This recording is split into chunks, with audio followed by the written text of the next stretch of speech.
Back again. Well, we're finally back home. We got home late last night, and I'm sure you guys have seen that driving video. I apologize for that little outburst at the end, but my mom's not used to driving in New York City traffic. But that's not what today's video is about. While I was up there, I picked up quite a few different items. I want to go ahead and give you an overview of what I actually purchased. And yes, I am filming with my new Sony DCR-TRV model 280, and this will get its own video very shortly. This is a high 8 video camera. Actually, I'm sorry, it's a digital 8, but it records to high 8 tapes, as most digital 8s do. But I'm not going to tell you guys any more about this because I want this to kind of be a little surprise. So let's go ahead and get started. The first thing is the bag that this camcorder actually came in. It's a Centrios bag. Nothing special. It actually barely fits us because this is still a pretty substantial size camcorder. It came with a charger, and that was about it, and a few tapes. And I wound up paying $25 for this camcorder, and this was from the let's see, what was it called? The Duchess Marketplace. It's a new flea market where the Duchess Mall used to be. It's actually in the old James Way, and then before that, Maze building. And what was really cool is they still have the signage up.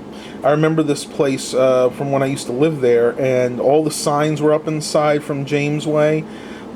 Pretty much all the phones and everything still said James Way, and that store has been closed for over 20 years, so kind of thought that was neat. Next, in this bag here, we have some of the tapes for this camcorder. Now these are Fujifilm High 8 MP model tapes. In the High 8 mode, they will do 120 minutes, but because this particular camcorder is digital 8 only, it puts it down to, I believe, 60 or 90 minutes. I'm not 100% sure. And there's a pack of 3 of those there, and I paid $4 for that. And then when I actually bought this camcorder, this other tape was in it. It's another Fujifilm 120 minute. Same model as the other ones, but I think it's just a little bit older tape. You guys can pause the video if you want to read that. I'll try and get as close as I can. See, it says standard play 120 minutes and long play 240. But again, that's for the analog mode. This camcorder only shoots in digital. Alright, next thing I got here, I'm going to pull this out of the bag off camera, guys, because it's pretty heavy, is this bag of computer parts. I fixed my grandmother's neighbor. She's in her 70s, and I do all the computer work for her when I go up, and she had a bunch of these parts lying around, so I figured I would go ahead and take them. She said I could have them, and she says that everything works. So the first thing here is a Western Digital 80 gigabyte WD-800 drive. Looks like it's from 2002. And it is IDE based, and I know for a fact this at least works somewhat because this came out of a computer, her daughter's computer, and the computer was working properly. Next we have this Netgear model WG311 version 3 54 megabit wireless PCI adapter. This is a wireless G card. And the only thing she didn't have with it was the antenna, but luckily I had this one from a D-Link card that went bad, so can't wait to try that. I'm going to maybe put this in that HP that I picked up there. Next we have a Belkin model F5U220 USB 2.0 card.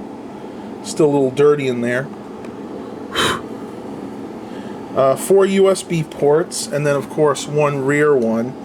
I tell you, one thing I wish these had were the USB headers, because I have several computers where the front USB ports have gone bad, and I'd love to be able to replace the header, like to plug it into this, because I don't know if you guys have seen the headers. They're those 9 or 10 pin, I can't remember, plugs that plug into the motherboard, and I've only seen a few of these cards with them, and you can get them on eBay, but they're really, really pricey. Next, we have some sort of GeForce. Let me see what this is here. It's a PNY GeForce FX 5200 PCI video card with 256 megabytes of RAM. I thought about originally putting this in the HP, but because it's PCI, I'm going to hold off. I have an AGP card in there with only 64 megabytes of RAM, but that should still be faster, because AGP is a much faster bus than PCI. All the caps look good. On the front here we have the 2 VGA ports and then a S-Video port. And next we have a very dirty, looks like a Lite-On dual-layer DVD burner. You can see that right there. Yep, Lite-On Corporation, and that's from February 2005. IDE base drive, so nothing amazing there, but I'll find a use for it. And then in here is something I've been wanting for a while. You guys remember in a previous video I've upgraded this to 640 megabytes of RAM, but I've told you that it can support up to 768 megabytes. Well, check it out, guys. Got two 256 megabyte PC133 SD RAM chips. This one's a Crucial, and this one's some kind of no-name brand, but it is a, let me see if it'll show it right here, 256 megabyte 133 stick. So I can take out that last 128 megabyte stick, and I'll put in the Crucial stick, and I'll finally have this computer memory maxed out. Really, really pleased with that. And that'll probably be a separate video in the near future. Next, I have this Vivitar Vivicam 5355. This is a 5 megapixel 3x optical zoom digital camera. Now, I realize this is just a cheap little camera. Vivitar is not what you call a high-end camera. This was probably only $40 or $50 when it was new. But I picked this up at a garage sale near my grandmother's house for literally $2. So I figured that was a good deal. I couldn't pass it up. And it actually takes decent photos. I'm going to do a separate video on this camera by itself, and I'll show you the kind of quality pictures it takes. It's not that bad for a cheap little camera. Alright. And I'll just show you guys, well, you know what, guys? I don't want to open this up. I've already done a video on this. This is that Logitech wireless laser mouse.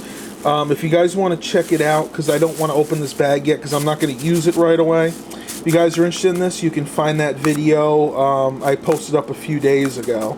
And this was working really good. I used this while I was at my grandmother's on my uncle's computer. Battery holds a good charge and no issues. Alright, and the last two things I have here, I found a couple monitors.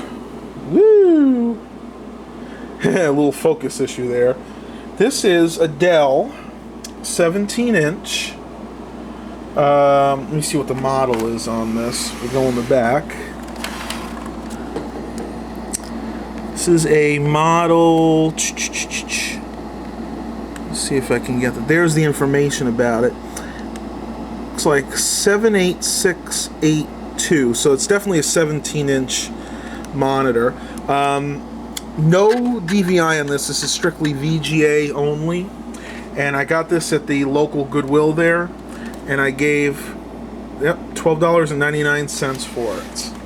And I have not tested either of these monitors yet, so we'll go ahead and do that in a separate video. Next one here is another Dell monitor. This one's actually a 15-inch Dell screen. Let's see, power button right there. But the nice thing about this one, if you can look on the bottom, is this one actually has a DVI port as well as VGA, which is actually very rare for a 15-inch monitor, because most of these smaller monitors were used in some type of retail location. They usually only had VGA. And there's the power cord right there. And let's see, this is model number, I can't see. I can show you the date of manufacture, which was August 2003. Made in good old Mexico, like a lot of things were back in the early 2000s. Let's see if I pull this off, we can get a view of that model. There we go. Dell Computer Corporation. Oh, it doesn't really tell you what the model is, but it's just a basic Dell generic 15-inch monitor. Alright, so that was just a quick view of everything that I picked up while I was on vacation. Hope you guys enjoyed this video, and probably the next video is going to be testing these two monitors. So stay tuned for that, and have a blessed day, everybody.